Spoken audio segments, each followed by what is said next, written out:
July 30th, 1975. Detroit, Michigan.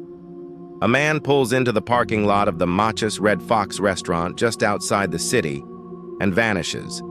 No confirmed sightings, no body, no crime scene, just gone.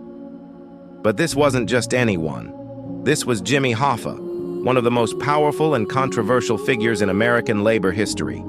For nearly 5 decades, his disappearance has remained one of the greatest unsolved mysteries in U.S. history. Who took him? Why? And where is he now? This is Crimes of the Century. And this is the story of Jimmy Hoffa.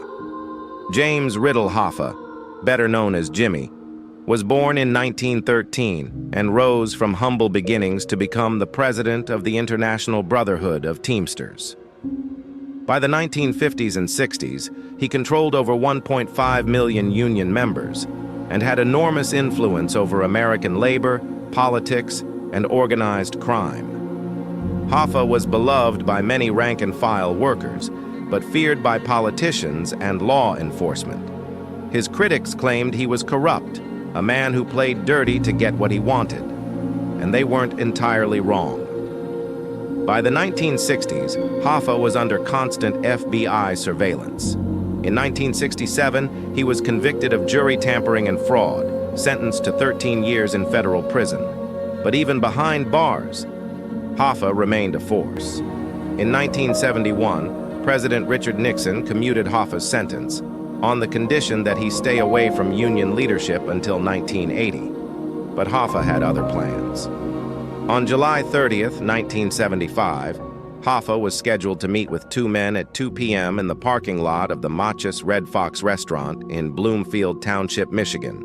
The men, Anthony Tony Jack Giacalone and Anthony Tony Pro Provenzano, both high-ranking figures in the mafia and former associates of Hoffa.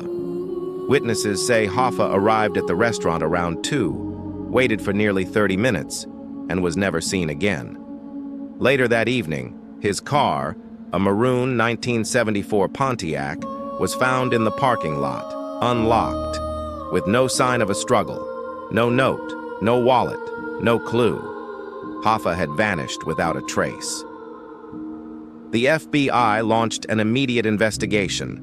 They interviewed dozens of witnesses, tapped phones, and placed known mafia figures under surveillance.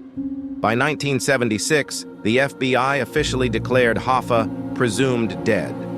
But no one was ever charged. One suspect, Charles Chucky O'Brien, a longtime Hoffa associate, was rumored to have driven the car that picked up Hoffa that day. O'Brien denied it for decades. Other suspects included mafia hitmen like Salvatore Briguglio and Frank Sheeran, the latter of whom would later claim in a book that he personally shot Hoffa in a Detroit house. But no forensic evidence was ever found. No fingerprints, no DNA, no confirmed crime scene. The case went cold. So what happened to Jimmy Hoffa? Over the years, countless theories have emerged. That he was lured into a car, murdered, and cremated in a mafia-owned facility. That his body was buried beneath Giant Stadium in New Jersey. That he was dismembered and dumped in a lake. Or that he was buried in a shallow grave at a horse farm, just miles from the restaurant.